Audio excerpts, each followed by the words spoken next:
Three. So, good evening, everyone. Today, we are here for a focus group discussion about the Sri Lanka Transport Board and the public bus service offered. And joining us, we have Mr. Chinthaka from Oman and Mr. Kamil. So, thank you for joining. Thank you for your time. And I would like to start with, are you a regular user of the public bus service? And can you remember roughly when you started to use it, Mr. Chinthaka? Good evening, everybody. Thank you very much for joining me for this discussion visual. Yeah, actually, we have been using our this public transportation system ever since we were kids, especially during the schooling time. For the school transportation, we used to use this public transport, especially public transport system, public government buses with our season tickets. Even now, whenever I come to Sri Lanka, I prefer to use a public transport system. So, Mr. Kamil, roughly, can you remember roughly when you started to use? Yes, Cecil. I also started using the public bus service from my childhood, and I still use the public bus service. So, you're both very active users of the service then. Yeah, sure. And so, I would like to know, what are your expectations from the service? And would you say you're being satisfied by everything which they are providing? So, Mr. Kamil? Well, Cecil, the first thing I expect from a public transport service is they must be punctual. We often hear about the public bus services in other countries, especially in the countries like Japan. And we hear in those countries, the buses arrive and at the bus stops at the exact scheduled time. But the things are different here in Sri Lanka. We see people waiting hours and hours for buses, especially in the rural areas. And also, the second thing is some buses consume a lot of time to reach their destinations. Not everywhere, but in certain bus routes. I think this happens either because of the shortage of the buses or the poor utilization of the buses that are available. So the arrangements should be made to utilize the buses that are available in the best possible way. Therefore, you can benefit those who are from both rural and urban areas. So if they can cater to these needs of a passenger, the public bus services will be very efficient and attractive to the people. Very interesting for your feedback. And Mr. Chintaka, what are your expectations? Maybe same, maybe slightly different. What do you expect, and are you entirely satisfied? Yes, this will actually I'm completely 100% agreed with Mr. Kamil.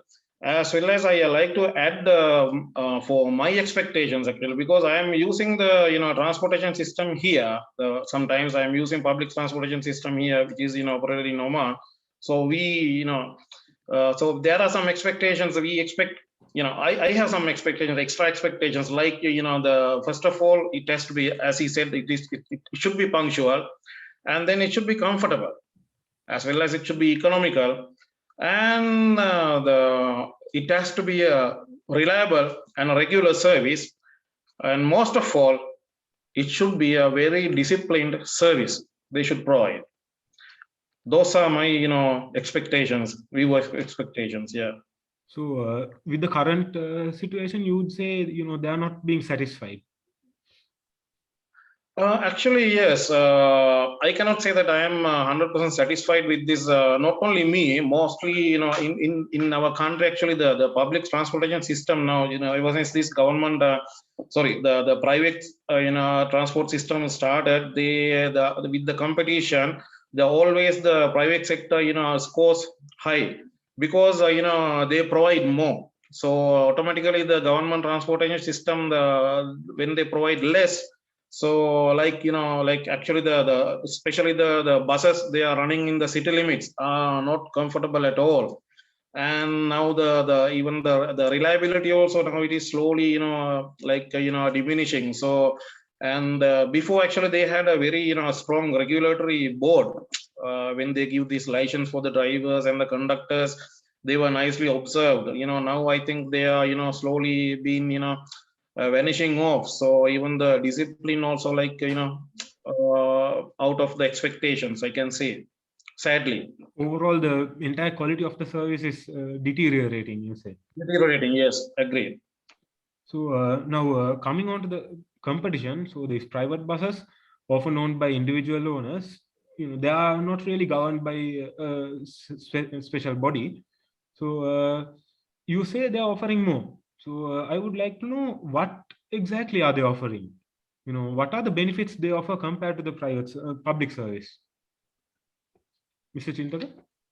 Yeah, actually, we can say the number of buses, for if we are like I am targeting for a public transport bus, so I had to wait for a long time. But this with the private sector, we don't have to wait. Actually, when one goes, the next one comes in. So actually, there will not be any time waste. So and the other thing is actually the quality of the buses are also better than in the government sector.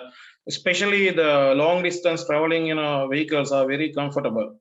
So those are they are scoring a little high when we compare with the government sector, for my view, in my view.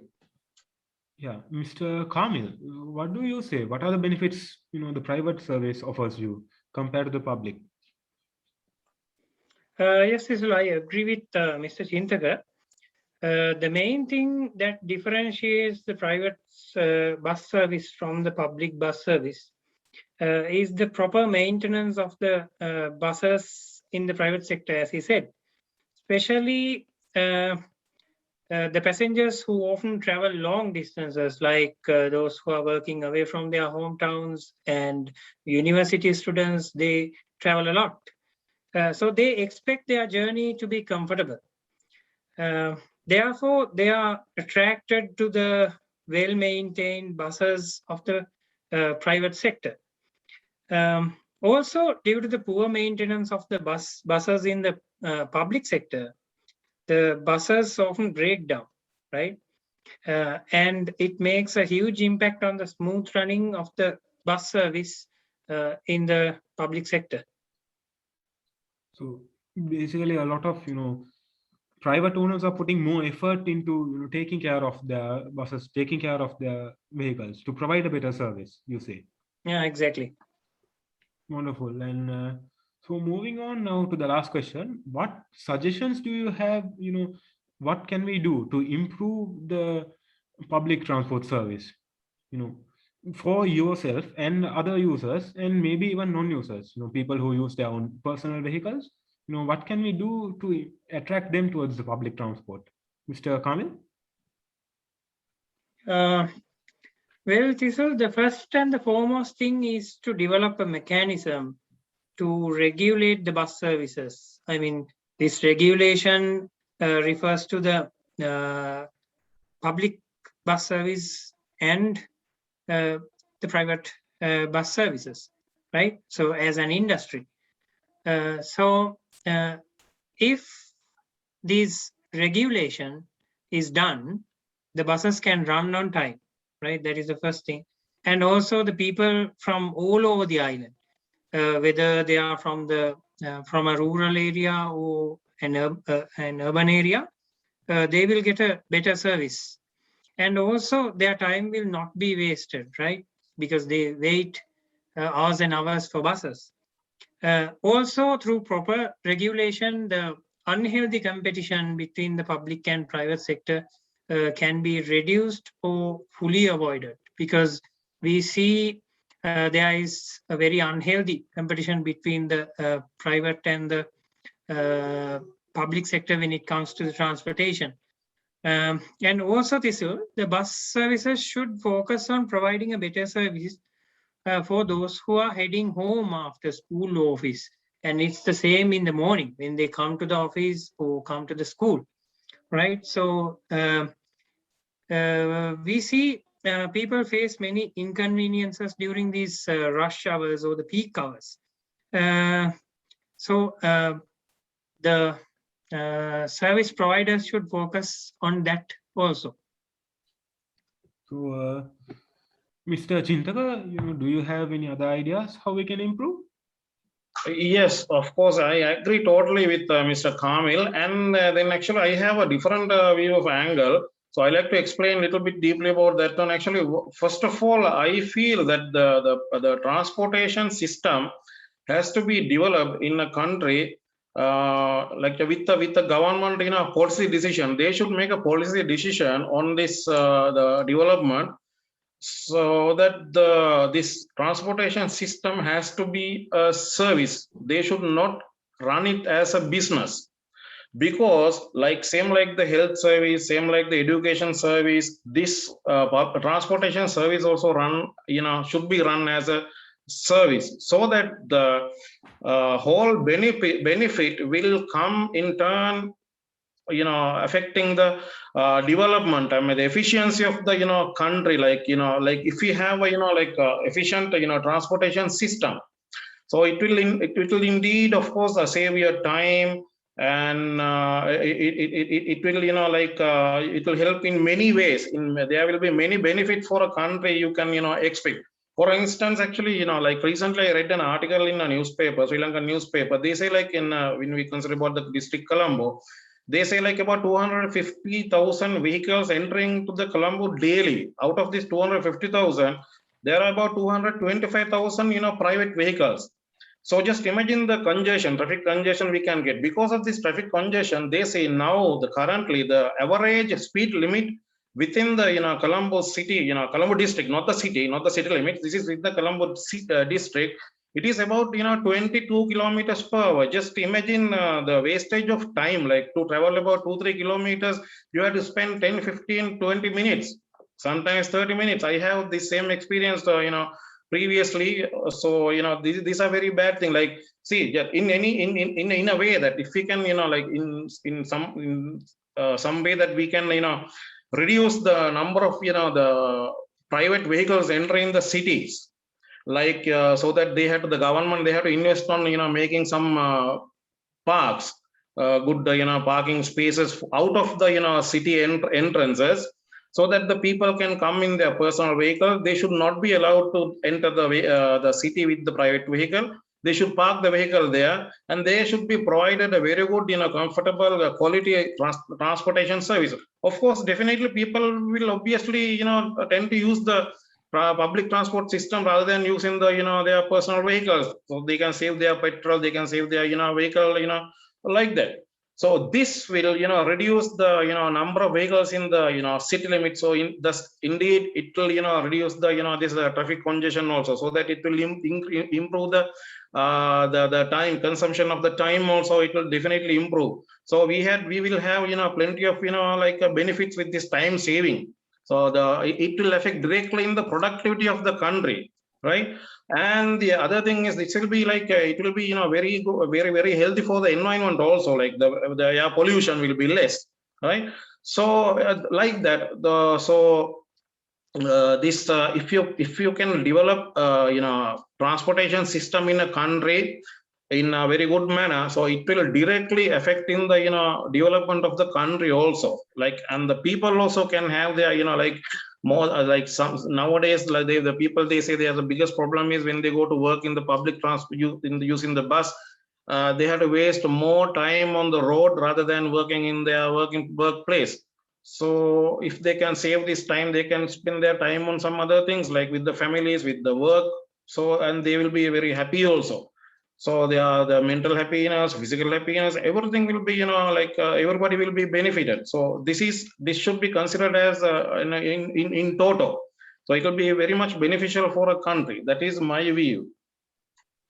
So I have another small idea, about the pollution. And the public transport, private transport, the buses are usually not that well maintained, you say. So what is your idea on that? What can we do to reduce pollution from the buses, other than improving more buses to reduce pollution from vehicles? What do you say? Improving it through the buses. Actually, what I feel is actually that when we consider about this government transportation system, the most of the buses are very old. They are keeping on repairing the things, and they are using the same old buses. Thus, the engine efficiencies are very less. So you have to make an investment on a new buses, because of course these new buses, they have new technologies. Their fuel consumption is very efficient, and their emission of these unnecessary gases are very less. So eco-friendly buses, there are many eco-friendly buses, and if they really want, they can go for like hybrid versions, or they can go for electric vehicles, or solar power vehicles. They can go for several. These are based on basic. It will be a little bit of a basic investment will be there, but the benefit will come in turn. For a long term benefit we can expect. It will be in the better aspect for the country.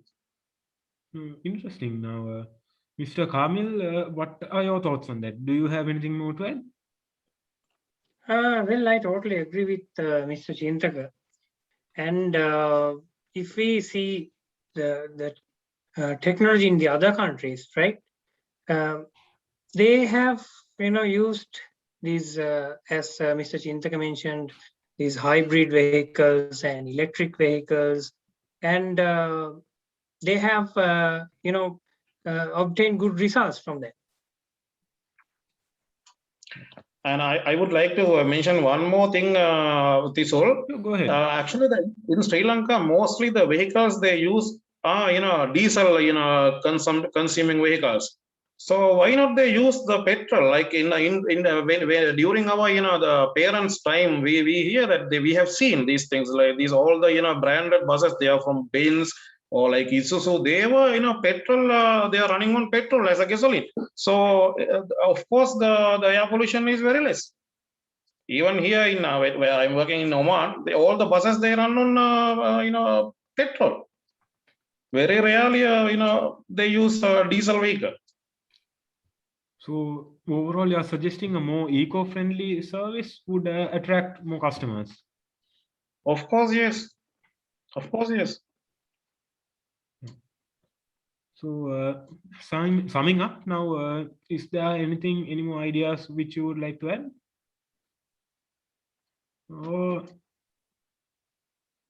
I guess now we are running out of time as well. So anyway, thank you for your time. Thank you very much for your ideas. And we hope that we may be able to improve the service soon, to provide a better service to improve the whole country and like Mr. Chinthaka said, for the entire nation's development.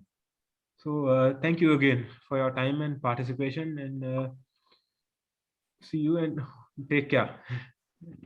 Thank you very much. Thank you very much, Yusol. I wish you all the best. Thank you.